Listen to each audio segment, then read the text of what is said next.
Okay, first question என்னப்போ பார்த்தோம்?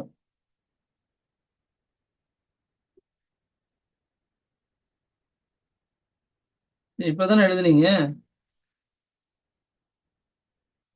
இப்ப கையில ஆன்சர் எழுதிருப்பீங்களா? ஆன்சர் பார்த்து சொல்லுங்க. Yes sir.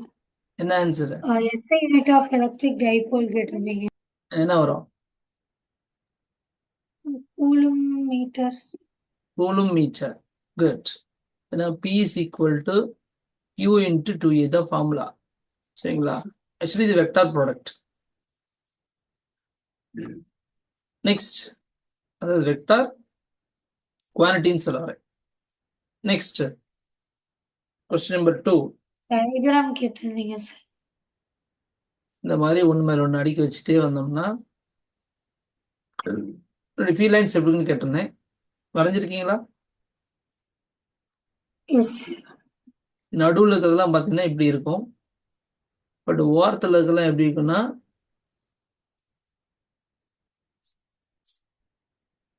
புரியுதுங்களா?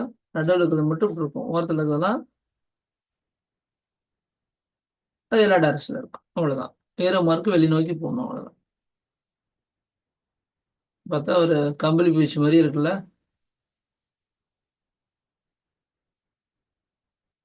ரைட், இப்படி போட்டிருக்கணும். Next question number 3. Direction of electric dipole. Positive and negative ரெண்டு சார்ஜ் இருக்கு. இதுல இருந்து அந்த ஃபீல்ட் லைன்ஸ் இப்படி போகுது. Dipole moment negative. Negative to positive. அப்போ ஆப்போசிட் சைடு. இதுதான் பி வெக்டார். எழுதும் போது பி வெக்டாருக்காக ஏரோ மார்க் இப்படி தான் போடுறேன். பட் இந்த ஏரோ மார்க் தான் actually direction of dipole moment. Next, volt per metre அப்படிங்கிறது எதனோட யூனிட் கேட்டிருந்தேன்.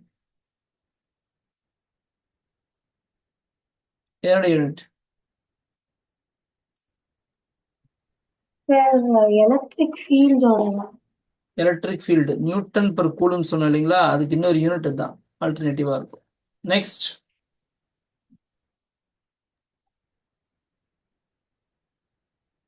Positive and negative. இப்போ நெட் சார்ஜ் ஜீரோவா என்ன? Net field. நெட் ஃபீல்டு எங்க ஜீரோ இருக்குன்னு கேட்டேன். சொல்லுங்க, எங்க இருக்கும்? நியூட்ரலா இருக்கப்பதான் மிட் பாயிண்ட். இல்லம்மா, எந்த பாயிண்ட்ல நீங்க கேட்குறீங்க? இப்போ இது பாசிட்டிவ் நெகட்டிவ் அது ரெண்டு ஈக்குவல் அமௌண்ட் தான். அது பிளஸ் கியூனா மைனஸ் கியூ. பட் எந்த இடத்துல? சென்டர். சென்ட்ரலியா? சென்ட்ரல் சொன்னீங்க. நிதி, நீங்க என்ன எழுதி போட்டிருக்கீங்க? நான் நேற்று சொன்னேன், இந்த எக்ஸாம்பிளே தான் எக்ஸாக்டா சொன்னேன். பாசிட்டிவ் வந்து ஃபீல்ட் லைன்ஸ் இப்படி போகும், நெகட்டிவ் ஃபீல்ட் லைன்ஸ் உள்நோக்கி போகும். அப்போ இதனுடைய ஃபீல்டு இந்த பாயிண்ட்ல, உதாரணத்துக்கு இதனோட டோட்டல் டிஸ்டன்ஸ் வந்து ஒரு 2 மீட்டர்னு வச்சுக்கோங்களேன். அப்போ இந்த பாயிண்ட் உள்ள டிஸ்டன்ஸ் வந்து 1 மீட்டர். அப்போ இந்த கியூங்கிற சார்ஜ்ல இருந்து சரிங்களா, K into Q by R square. ஆறுங்கிறது இங்கே 1 மீட்டர் ஸ்கொயர் தான். ஸோ இந்த அமௌண்ட் என்ன அமௌண்ட்டோ அதே அமௌண்ட் தான் இங்கிருந்தும் பார்த்தீங்கன்னா கிடைக்கும். உங்களுக்கு அதே அமௌண்ட் தான் கிடைக்கும். இது பிளஸுக்கு இது மைனஸுக்கு போட்டீங்கன்னா அதே வேல்யூ தான். ரெண்டுமே அதே சார்ஜ் தான், டிஸ்டன்ஸ் அதே டிஸ்டன்ஸ் தான். ஸோ அமௌண்ட் சேம் தான். பட் டைரக்ஷன் என்னன்னு பார்க்கும்போது இது இந்த பக்கம் போகுதா, அப்போ இதுவும் இதே பக்கம் தான் போறதுனால உங்களுக்கு டோட்டல் ஃபீல்டு வந்து ஆடப் தான். அதுக்கு பெஸ்ட் எக்ஸாம்பிள் என்ன சொன்னேன்? ட்ரெயின் 2 இன்ஜின்லன்னு சொன்னேன், மறந்துட்டீங்க. இந்த இன்ஜின் இப்படி இழுக்குது, இது தள்ளுது. ரெண்டும் சேம் டைரக்ஷனால என்ன ஆகும்? இது ஒரு 1000 நியூட்டன் அப்படின்னா இது ஒரு 1000 நியூட்டன் அப்படின்னா மொத்தமே எவ்வளவு? ரெண்டதையும் ஆட் பண்ணா உங்களுக்கு 2000 நியூட்டன் அப்படின்னு சொல்லி சொன்னேன். இதெல்லாம் சொன்னேன், மறந்துட்டீங்க. அப்போ இந்த இடத்துல உங்களுக்கு சென்டர் பாயிண்ட்ல வச்சு பார்த்தீங்கன்னா இது ஆடப் ஆகும், ஈக்குவல் அமௌண்ட் ஆடப் ஆகும். சரி சார், அப்ப வேற பாயிண்ட்ல வச்சோம் அப்படின்னா இங்கேயும் இதனுடைய ஃபீல்டு இந்த டைரக்ஷன்ல இருக்கும், இந்த இடத்துல இதனுடைய ஃபீல்டு உள்நோக்கி இருக்கும். முதல்ல எனிஹா இங்க ஆடப் ஆகிட்டு தான் இருக்கும். அப்ப எங்க ஜீரோ ஆகும் அப்படின்னா வெளியில. சரிங்களா? இதுக்கு வெளியில இந்த சைட்ல, அதே சைட்ல இருந்து ஆப்போசிட்ல. இங்க வச்சு என்ன பண்ணும், என்னோட ஃபீல்ட் லைன்ஸ் வெளிநோக்கி வரும். அப்ப ஃபீல்டு டைரக்ஷன் இந்த பக்கம் இருக்கும். அதே சமயத்துல இதனுடைய ஃபீல்டு எப்படி இருக்கும், இந்த பக்கம் வந்துட்டு இருக்கும். புரியுதுங்களா?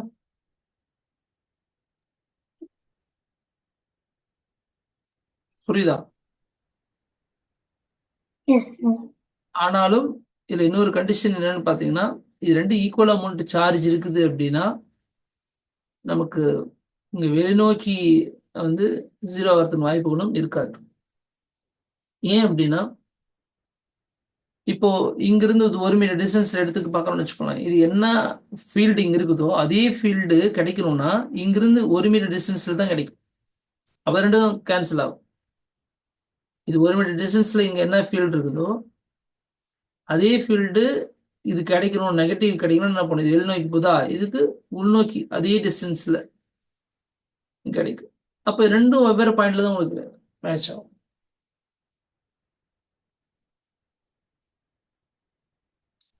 புரியுது என்ன சொல்றேன்னு?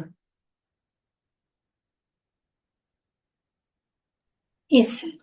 அப்போ இந்த பாயிண்ட்ல 0 ஆகணும், இந்த வெளியில ரெண்டும் இருக்கக்கூடிய இந்த ஸ்ட்ரெயிட் லைன்ல வெளியில 0 ஆகணும்னா இந்த அமௌண்ட் என்ன இருக்குதோ அதை விட கொஞ்சம் ஜாஸ்தியான அமௌண்ட்டா இருக்கும். அப்பதான் இதுக்கு இந்த பிளஸ் ஸ்மால் கீ கொடுக்குற ஃபீல்டு எவ்வளவோ அதுக்கு ஈக்குவலான ஃபீல்டு ஒரு ஒரு அதிகமான சார்ஜ் உள்ள ஃபீல்டு சார்ஜ் என்ன பண்ணும், அதனோட ஃபீல்டு அதே ஃபீல்டு இங்கே கொடுக்கும். ஏன்னா இந்த இடத்துல இருக்கும்போது ஒரு மீட்டர் டிஸ்டன்ஸ்ல இருக்கும்போது அதிகமான ஃபீல்டு கொடுக்கும் இதை விட கம்பேர் பண்ணும்போது. ஏன்னா இது சார்ஜ் கம்மி, இது அதிகம். அதே சமயத்துல இந்த பாயிண்ட்ல இது கொடுக்குற ஃபீல்டு வந்து இது கொடுக்குற அதே அளவு கொடுக்கணும் அப்படின்னா இது ஸ்ட்ரென்த் அதிகமா இருந்தா தான் இங்க கிடைக்கும். அப்ப இது கொடுக்குற ஃபீல்டு இந்த இடத்துல ஒரு அமௌண்ட் கிடைக்குன்னு வச்சுக்கோங்களேன். ஒரு ஏதோ நியூட்டன் ஏதோ ஒரு அமௌண்ட் நின்று போய்க்கலாம், ஒரு 5ன்னு வச்சுக்கலாம், ஏதோ ஒரு 5ன்னு வச்சுக்கலாம். அதே 5 கிடைக்கணும்னு என்ன பண்ணும், இதை விட இது அதிகமா இருந்தாதான் இந்த இவ்வளவு தூரம் வரும்போது அதே 5 இது கொடுக்க முடியும். அப்ப இது இந்த டைரக்ஷன்ல இருக்குது அப்படின்னா இது இந்த டைரக்ஷன்ல இருக்கும். அப்ப பேலன்ஸ் ஆயிடும்.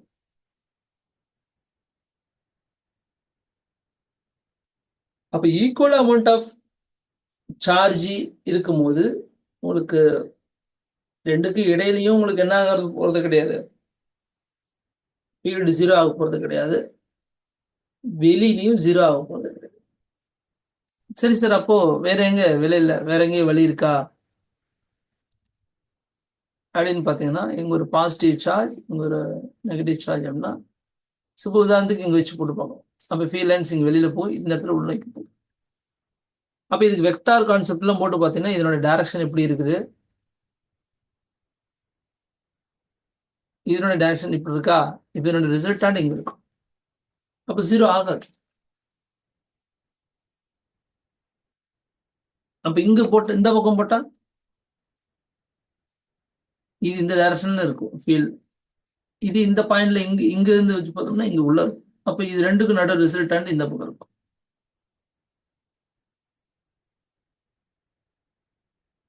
இங்க எப்படி வச்சாலும் இங்க 0 ஆகிறதுக்கு வாய்ப்புகள் இல்லை. கிளியரா? Yes sir. சரி சார், நான் இங்க வைக்கிறேன் அப்படின்னா இதுக்கு ஃபீல்டு அதிகமா இருக்கும். என் பிரச்சனை ரெண்டு ஒரே அமௌண்ட்னு சொல்லிட்டு நான் அதே கொஸ்டின் வேற மாதிரி கேட்டிருந்தேன்னா நீங்க என்ன பண்ணலாம், அவுட் சைடு ஃபீல்டு வந்து 0 ஆகும் எப்போ, இதை விட இது அதிகமான சார்ஜ் இருக்கும்போது.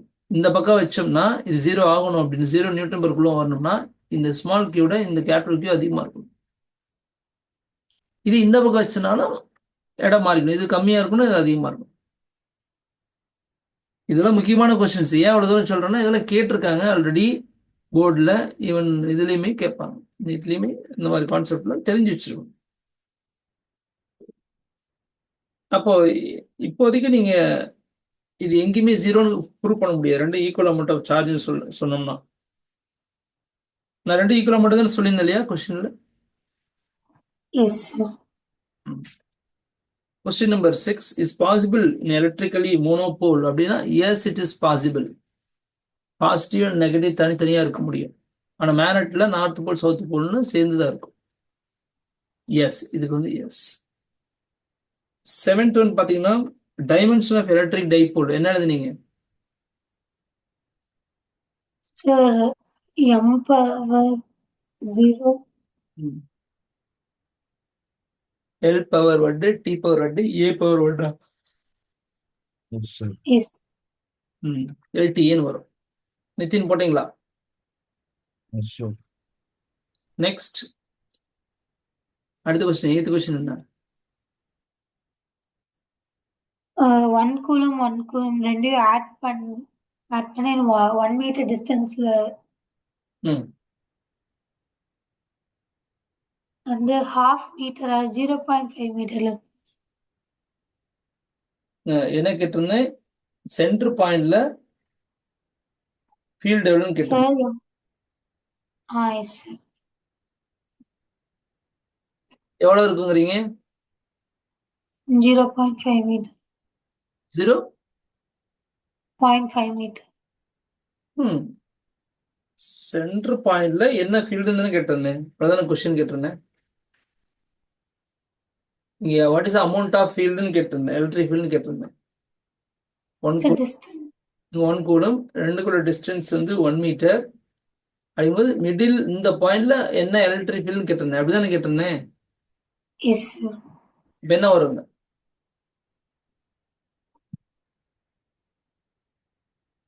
ஃபீல்டு எவ்வளோ வரும்? E எவ்வளோ?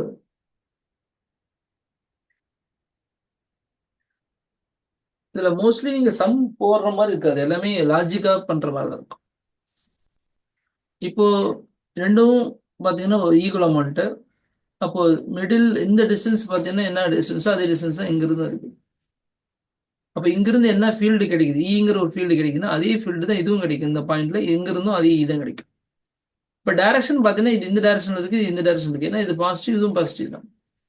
அப்போ ஈக்குவல் ஆப்போசிட் இருக்கனால இந்த இடத்துல இருக்கு உங்களுக்கு நெட் ஃபீல்டு வந்து 0 ஆயிடும். அப்போ இந்த இடத்துல ஏதாவது ஒரு சார்ஜ் வைக்கிறோம் அப்படின்னு இந்த சார்ஜ் மேல எந்த ஃபோர்ஸுமே ஆக்ட் ஆகாது. புரியுதா? இப்போ இந்த கூலும் இல்லைன்னு வச்சுக்கோங்களேன், இந்த சார்ஜ் இது மேல ஒரு ஃபோர்ஸ் ரிப்பல் ஃபோர்ஸோ அல்ல அட்ராக்டிவ் ஃபோர்ஸை ஏற்படுத்தும். ஆனா இந்த பக்கம் பாசிட்டிவ் இருக்கனால இது ரெண்டத்தையும் பேலன்ஸ் பண்ணி நடுவில் என்ன இருக்கும் உங்களுக்கு? இப்படியே. புரியுதா? Yes sir. சரி, கொஸ்டின் நம்பர் 9. இதுல எது வந்து எலக்ட்ரிக் ஃபீல்ட் லைன்ஸ்க்கான ஸ்டேட்மெண்ட் இல்லை அப்படின்னு கேட்டிருந்தேன். இந்த ஆப்ஷன் ஃபர்ஸ்டா, செகண்டா, தேர்டா, ஃபோர்த்தா? Fourth option. எஸ்.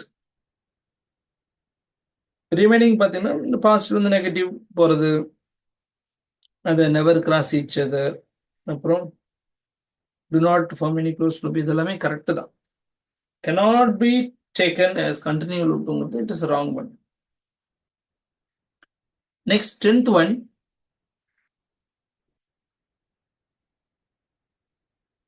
ஒரு பாசிட்டிவ் சார்ஜ் இருக்குது. இங்கிருந்து 1 மீட்டர் 2 மீட்டர் 3 மீட்டர் 4 மீட்டர் டிஸ்டன்ஸ்ல வெவ்வேறு பாயிண்ட்ஸ் இருக்கு. இதுல எந்த பாயிண்ட்ல ஃபீல்டு அதிகமா இருக்குன்னு கேட்டிருக்கு. எங்க அதிகமா இருக்கும்? 1 மீட்டர் 2 மீட்டர் 3 மீட்டர் 4 மீட்டரா?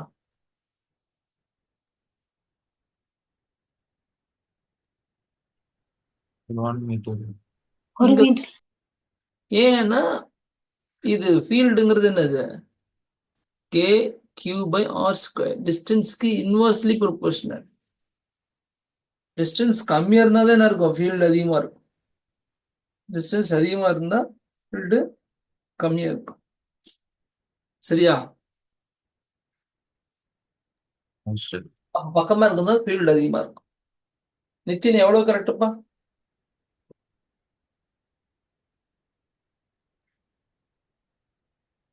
நிதின் எவ்வளவு கரெக்ட்?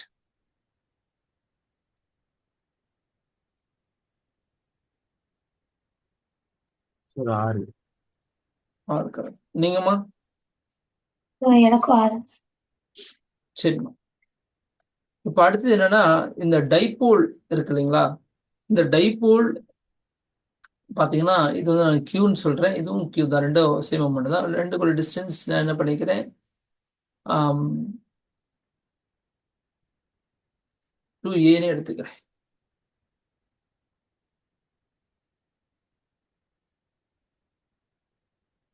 Fine. இப்போ என்ன கொஸ்டின் அப்படின்னா,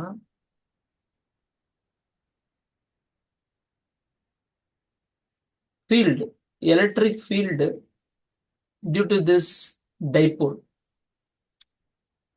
அப்ப டைபோல் சுத்தியும் எலக்ட்ரிக் ஃபீல்டு எப்படி இருக்கும் அப்படிங்கிறது தான். இப்போ நான் கொஸ்டின் கேட்ட லாஜிக்கா நீங்க ஆன்சர் பண்ணீங்க. பட் இப்போ வந்து தியரிட்டிக்கலா என்ன பண்ண போறோம்னா, ஃபார்முலா கிரியேட் பண்ண போறோம் எப்படி இருக்கும் அப்படின்னு சொல்லிட்டு. அப்போ இங்க 2 கண்டிஷன் பேச போறோம். ஒரு கண்டிஷன் என்ன அப்படின்னா, இந்த அலாங் தி ஆக்சிஸ், இந்த ஸ்ட்ரெயிட் லைன் ஜாயின் பண்றோம் இல்லைங்களா, இந்த லைன்ல எங்க வச்சாலும் சரி என்ன ஃபீல்டு இருக்கும் அப்படிங்கிறதுக்கான general formula. So electric field along the axis, along the axis இந்த ஸ்ட்ரெயிட் லைன்ல எங்க வச்சாலும் ஒரு பாயிண்ட் எடுத்துருக்கு. இப்போ இந்த இடத்துல பாயிண்ட் எடுத்துருக்கணும், இந்த இடத்துல என்ன ஃபீல்டுன்னு கண்டுபிடிக்கணும்னா அதுக்கு என்ன செய்யணும், அதுக்கான ஜென்ரல் ஃபார்முலா என்ன வரும் அப்படிங்கிறது இப்போ நம்ம ப்ரூவ் பண்ண போறோம். அப்போ ஆல்ரெடி நீ ஃபீல்டுக்கான ஃபார்முலா பார்த்தீங்க, டோட்டல் ஃபீல்டுன்னு பற்றி பார்த்தீங்க. என்ன பார்த்தீங்க, இங்கிற பாயிண்ட் இங்கே இருக்குது, இங்கே ஒரு சார்ஜ் Q1, இங்கே ஒரு சார்ஜ் Q2, இங்கே ஒரு சார்ஜ் Q3 அப்படிலாம் இருக்குது. என்ன பார்த்தோம், இங்கிருந்து இங்கே ஃபீல்டு என்ன, இங்கிருந்து ஃபீல்டு என்ன, இங்கிருந்து ஃபீல்டு எல்லா ஃபீல்டு என்ன ஆட் பண்ணும். E1 + E2 + E3 அப்படின்னு எத்தனை இருந்துச்சு எல்லாத்தையும் ஆட் பண்ணும். அந்த வகையில் இங்கே பிங்கிற பாயிண்ட்ல பொறுத்த வரைக்கும் என்ன ஃபீல்டு இருக்கணும், அப்படி என்ன ஃபீல்டு இருக்கும்னா அந்த பாயிண்ட்ல இதால என்ன ஃபீல்டு இருக்கு, இதால என்ன ஃபீல்டு இருக்கு. அப்ப இதால உள்ள ஃபீல்டு என்னது, E மைனஸ் வச்சுங்க. இந்த ஃபீல்டு வந்து E+ வச்சுங்க. ஸோ ரெண்டும் அந்த இடத்துல தான். அப்போ டோட்டல் ஃபீல்டு என்ன எழுத போறோம், E is equal to E+ and E-. கரெக்டுங்களா? பாசிட்டிவ் சார்ஜால கிடைக்கக்கூடிய ஃபீல்டு பிளஸ் நெகட்டிவ் சார்ஜால கிடைக்கக்கூடிய ஃபீல்டு. கரெக்டா இல்லைங்களா? Yes sir. அப்போ நான் பாசிட்டிவ் சார்ஜால கிடைக்கக்கூடிய ஃபீல்டு என்னன்னு சொல்லி ஃபர்ஸ்ட் பார்க்கலாம். நான் என்ன பண்ண போறேன், 1/4πε0 அந்த Q by அந்த டிஸ்டன்ஸ். இப்போ டிஸ்டன்ஸ் என்ன, இப்போ இந்த இடத்துல பாசிட்டிவ், இந்த இடத்துல நெகட்டிவ் இருக்குது. நான் பிங்கிற பாயிண்ட் இங்க வச்சிருக்கேன். அப்போ இது எப்படி போடுவீங்க, சென்டர்ல இருந்து உள்ள டிஸ்டன்ஸ் வந்து நம்ம ஆர்னு எடுத்துக்கோ எப்பவுமே. ஏன்னா இது ஒரு சிஸ்டம், இந்த டைபோலுங்கிறது ஒரு சிஸ்டம். நீங்க என்ன பண்றீங்க, சைக்கிள் உள்ள தொலைவு எவ்வளவு அப்படின்னு என்ன பண்ணுவீங்க, சைக்கிளோட 2 வீல்ல இந்த வீல் கணக்கெடுக்க மாட்டோம். அது நாம தெரியாம அப்படி சொல்றோம், அந்த பின்னாடி வீல் எவ்வளவு தூரத்துல இருக்கணும். ஆனா ஒரு டிஸ்டன்ஸ் அப்படின்னு எடுக்கிறோம் அப்படின்னா சென்டர் ஆஃப் தி சைக்கிள் இருந்து எடுப்பாங்க. முழுமே சென்டர் ஆஃப் எர்த்ல இருந்து சென்டர் ஆஃப் சன் அப்படின்னு தானே எடுக்கிறோம் டிஸ்டன்ஸ். அந்த மாதிரி இங்க இந்த சிஸ்டத்தோடைய சென்டர் அப்படின்னா இது, இங்கிருந்து இது உள்ள டிஸ்டன்ஸ் R. மற்றபடி தெரியும், இங்கிருந்து இது வரைக்கும் A, இது A, மொத்தமா 2Aன்னு தெரியாதலாம். இப்போ இதெல்லாம் வச்சு என்ன பண்ண போறீங்க, இந்த இடத்துல என்ன டிஸ்டன்ஸுக்குன்னு கண்டுபிடிக்கலாம். அப்போ இங்கிருந்து இது வரைக்கும் வரணும்னா என்ன பண்ணோம், டோட்டல் டிஸ்டன்ஸ் R. சரிங்களா, இங்கிருந்து உள்ள டிஸ்டன்ஸ் R. என்ன பண்ணலாம் அந்த இடத்துல,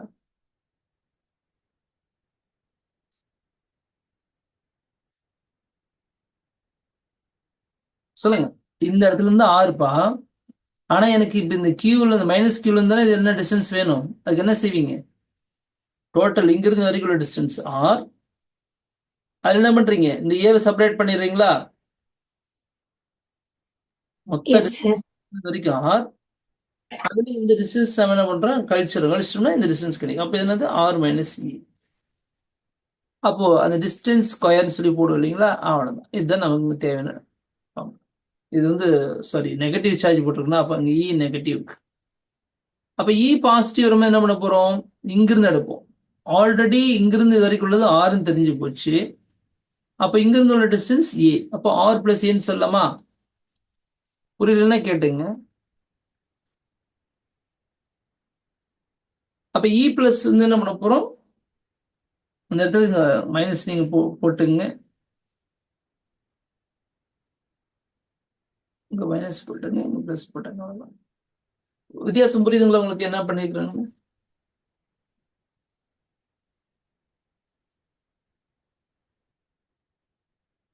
கிளாஸ்ல இருக்கீங்களா, நான் பேசுறதெல்லாம் கேக்குதா, எஸ் கேக்குது சார். புரிஞ்சிருச்சான்னு கேட்டேன். Yes sir. Yes, sir. ம் இப்போ நமக்கு டோட்டல் சார்ஜ் இது டோட்டல் ஃபீல்டு இது ரெண்டுத்தையும் ஆட் பண்ணணும். அப்போ இது ரெண்டுத்தையும் ஆட் பண்ணுங்க. ஆட் பண்ணால் உங்களுக்கே தெரியுது காமனாக என்னென்ன விஷயங்கள் வருதுன்னு. என்ன கிடைக்கும்? ரெண்டுக்கும் 1/4 காமனாக வருது. அண்ட் கியூவும் காமனாக வந்துடுது. அப்போ கியூ காமனாக வச்சுன்னு மிச்சம் இங்கே என்ன இருக்குது?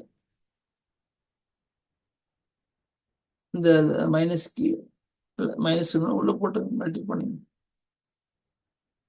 இல்லை மேக்னிடியூட் மட்டும் வேணும்னா மைனஸ் வேண்டாம், மேக்னிடியூட் மட்டும் எடுத்துக்குவோம். அப்போ இங்கே என்ன இருக்க போகுதுன்னா 1/r-a² + 1/r+a². சரிங்களா? இதுதான் நமக்கு கிடைச்சிருக்கு. இப்போ இந்த q/4πε0 அப்படின்னு பார்த்தீங்கன்னா என்னவா இருக்கு? இது கிராஸ் பண்ணா r+a² and +r-a². பை என்ன இருக்கு? r-a² into r+a². q/4πε0 என்ன வரும்? r² + a² + r².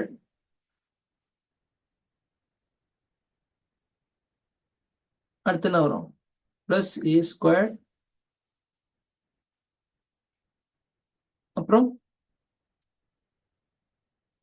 இது இங்க என்ன வரும்? 2ar வருமா? இங்கே ஒரு 2ar வரும்.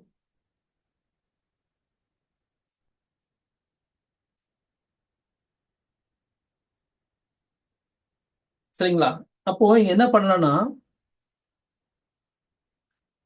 ஃபீல்டு மேக்னிடியூட் எடுக்காம டைரக்ஷனே எடுத்தோம் அப்படின்னா நமக்கு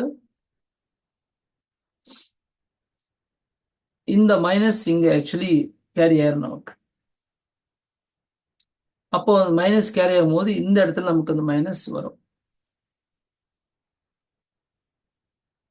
அப்போ இங்க மைனஸ் இருந்துச்சு என்ன ஆகும்? உங்களுக்கு இந்த இடத்துல எல்லாமே மைனஸ் வரும். மைனஸ் மைனஸ் மைனஸா +r² + a² வரும், அது மைனஸ் பண்ணிடும். அண்ட் -2ar வரும், அது +2ar மாத்திடும். கிளியர்? எஸ் இல்ல r-a² and r+a². அப்போ r-a என்ன பண்றேன்? 2 வாட்டி எழுதிக்கிறேன். r+a-வை 2 வாட்டி எழுதிக்கிறேன்.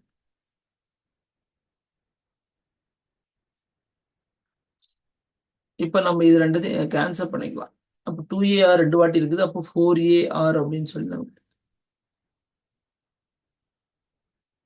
At the same time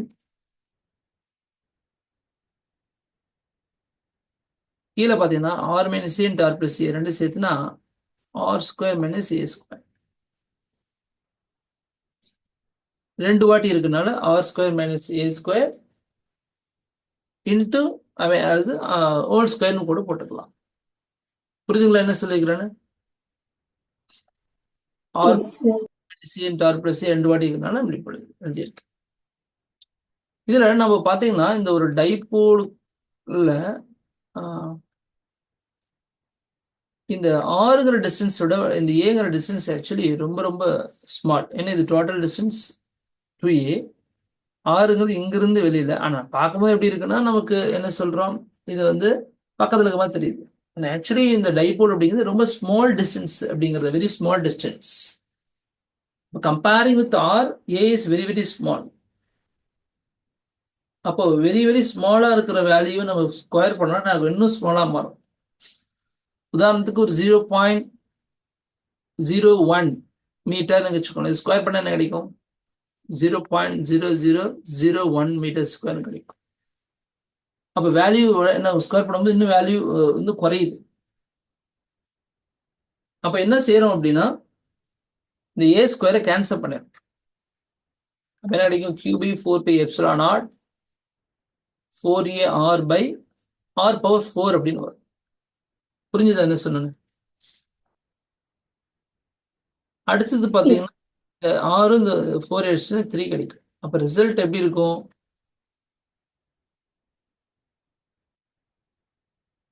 q into Nitin, நீ கிளாஸ் இருக்கீங்களா தம்பி? Yes sir 4 pi epsilon naught r cube வரும். P is equal to Q into 2A ன்னு படிச்சிருக்கோம். அதனால என்ன பண்றேன்? இல்ல Q into 2A ன்னு போடும் பொழுது 2 into Q into 2A அப்படின்னு பிரிச்சுக்கிறேன். கீழே 4 pi epsilon naught r square.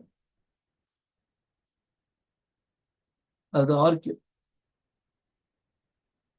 அப்ப இந்த QTAக்கு P ன்னு வச்சுக்கலாம். அப்போ 2 into P by 4 pi epsilon naught r cube. இது முக்கியமான ஃபார்முலா ஃபார் ஃபீல்ட். ஸோ அப்போ இந்த மைனஸ்ல உள்ள கொண்டு போய் எல்லாம் பண்ணிட்டோம். சரிங்களா?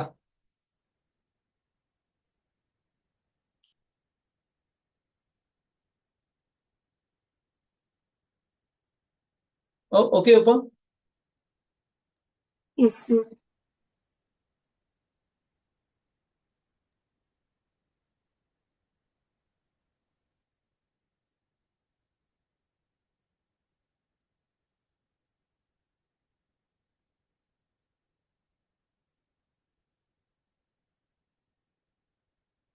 இதுவே நீங்க அடுத்தது பார்த்தீங்கன்னா along the equatorial அப்படிங்கிற கான்செப்ட் வரும்போது இந்த வேல்யூல என்ன இருக்குன்னா P by 4 by epsilon naught cube r cube மட்டும் வரும். இது ஆக்சிஸ் அப்படிங்கும் போது 2P வருதா? அப்போ ஈக்குவேட்டரியல் எப்படி இருக்கும் அப்படின்னா வெறும் P மட்டும் இருக்கும். அதாவது இதுல பாதி அவ்வளவுதான். அப்போ மேக்னெட்டுக்கு நீங்க பாத்தீங்கன்னா நார்த் போல் இந்த சவுத் போல் எடுத்து பாத்தீங்கன்னா இந்த போல்ல தான் ஸ்ட்ரென்த் அதிகமா இருக்கும்னு படிச்சிருப்பீங்க. அப்ப நடுவில் கம்மியா இருக்கும். அது போலதான் இந்த எலக்ட்ரிக் ஃபீல்டுக்கும் இந்த அலாங் தி ஆக்சிஸ் வழியா ஸ்ட்ரென்த் அதிகமா இருக்கும். பட் நடுவில் பார்த்தா ஸ்ட்ரென்த் கம்மியா இருக்கும். அப்ப இதுல என்ன இருக்குதோ அதுல பாதி தான் இருக்குன்னு சொல்ல வராங்க. அப்ப E axis is equal to 2 times of E equatorial அப்படிங்கிறதா லாஜிக். புரியுதுங்களா? Yes, sir. சார்